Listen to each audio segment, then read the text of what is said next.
I have sung the praises of Tom Izzo and Michigan State as loudly as I can in the last 24 hours after their exciting win with Trey Holloman's full court shot, but a game that they outplayed Maryland on a night where Maryland was favored and everybody expected Maryland's best effort. I cannot praise Michigan State enough.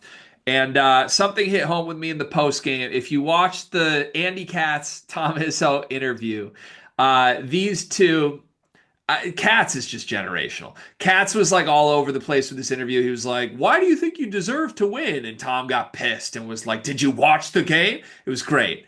But at the end of this, especially coming off some comments Brad Underwood made the other day, or Bardo made the other day. Remember, we did a video, you and I, about how Stephen Bardo was blasting Illinois about how, it's just a collection of Europeans who don't have a reason to care about Illinois basketball. And that's an issue with the program. Tom Izzo said something that almost makes me feel like he watched our video about Bardo's comments and just it's the exact opposite about what makes this team special. So I'm gonna play a clip. This is I pulled it from Awful Announcing on Twitter, but this was from Andy Katz interviewing Tom Izzo on the Big Ten Network's immediate post game. So shout out to Big Ten Network, shout out to Andy Katz. Here's the audio clip. Something about this team. It deals with adversity throughout the course of a game and is able to adjust. Why is that? They're homegrown, man. They play for the guys before them. They care about Michigan State. I mean, I can't tell you how proud I am of my team.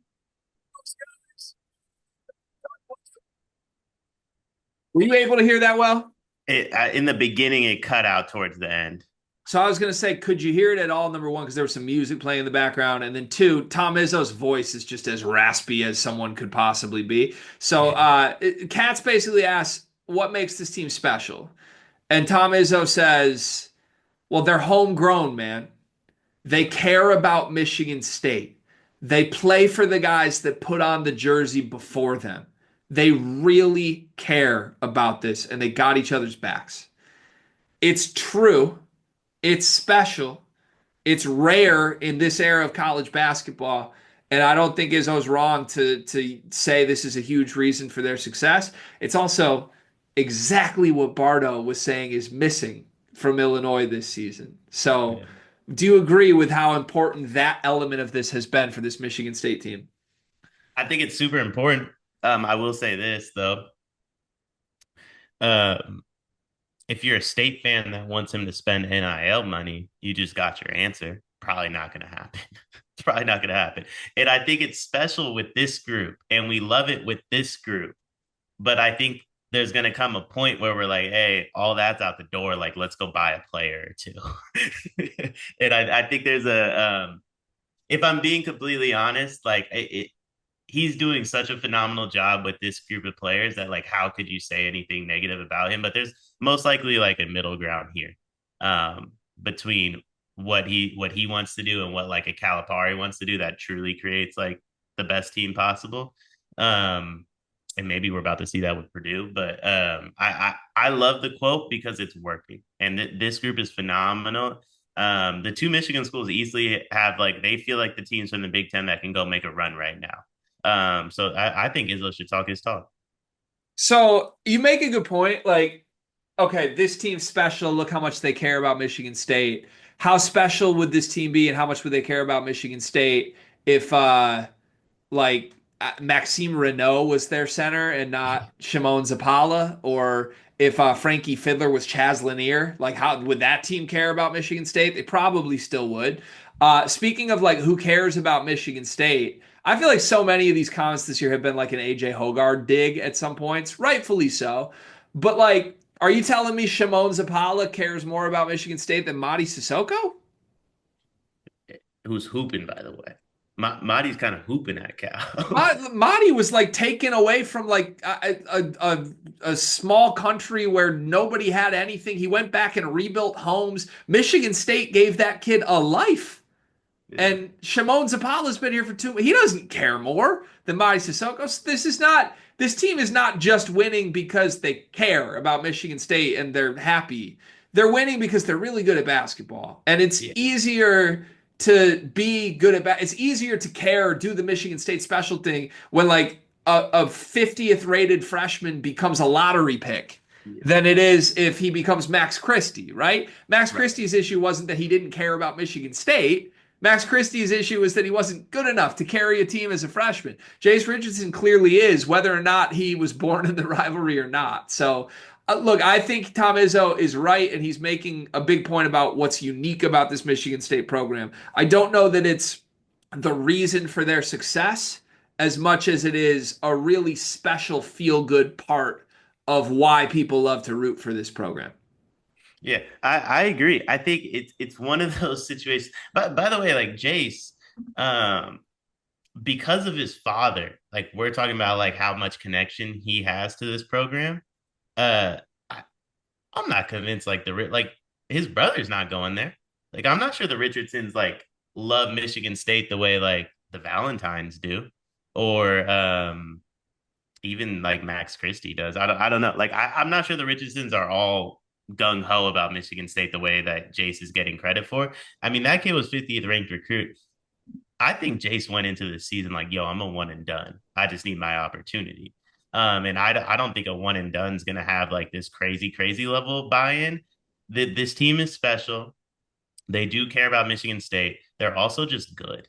And they have some of their own individual stuff that they care about also. And by the way, like, I mean, you mentioned a great point about Sissoko, Sizzy Montepalo. Like, Cohen Carr and them weren't necessarily supposed to still be here. Like Xavier Booker definitely wasn't supposed to still be here, and it's not like he's playing out of his mind by any means. But how much of this like care that he's getting from a Jeremy Fears, a Cohen Carr, and Xavier Booker is because like they were left without the choice of what they actually wanted to do, what they intended to come on campus and do. They don't have the ability to do that anymore, so now they're super bought in. Well, I think that's a good question. I don't know. I don't know the answer to that, but I do. I think this, like, this is true. This is undeniable. This locker room is full of good people. Oh yeah. And that's not true everywhere else. It's whether or not you're from the transfer portal or from Lithuania or from, the state that you now play in and you came from the high school ranks. I don't care where you came from. Character is something that you either have or you don't. And this Michigan State team has it in droves. It hasn't always been that way, by the way. Michigan State is a program I have all the respect in the world for, but like it's not like that's a staple of all Michigan State players that have ever come through the program. They're not all great people. Some of the best Michigan State teams have been filled with, quite frankly, not great people. Yeah. So There's one it's in what Rome. makes this year's team so likable. And I think Tom's really enjoying it and he's rejuvenated by it, right? You can see there's a joy in him. Are you okay? I can't get the image of a certain Hornets player out of being on this roster out of my mind. Like Well, and by the way, when he was at Michigan State, that player, he was a beloved guy because there was like Tum Tum Nairn had him in Bible study. So I'm not saying like the Michigan State program can take anybody and turn them into good people. Like just to name more, like Adrian Payne was like with Lacey, the girl who ended up passing away, the young child. He was at the Children's Hospital for her. Like Michigan State as a program cares about the community and is filled with good people by and large. But this year's team, like you could pluck these kids and put them anywhere and they would be good people. They just are. And there's a cohesiveness to that where they play for each other and they like each other. They sacrifice. They're unselfish. They have bought into the whole everybody gets to play thing. And I don't know. I think Tom's enjoying it. That's my biggest thing. When he makes a comment like this, like, hey, what makes us special? Well, my guys play for the jersey on the front. They play for the old Michigan State players. Tom lives for this. These are the types of teams that are going to revive his career. Not that his career was going the wrong way, but you see a more energized version of Tom Izzo who said that he was going to die trying at the end of last season. He doesn't need to die anymore. He doesn't need to try even anymore. He has everything he's ever wanted. And I don't know if it's the reason why this team is good, but it's definitely a part of the dynamic.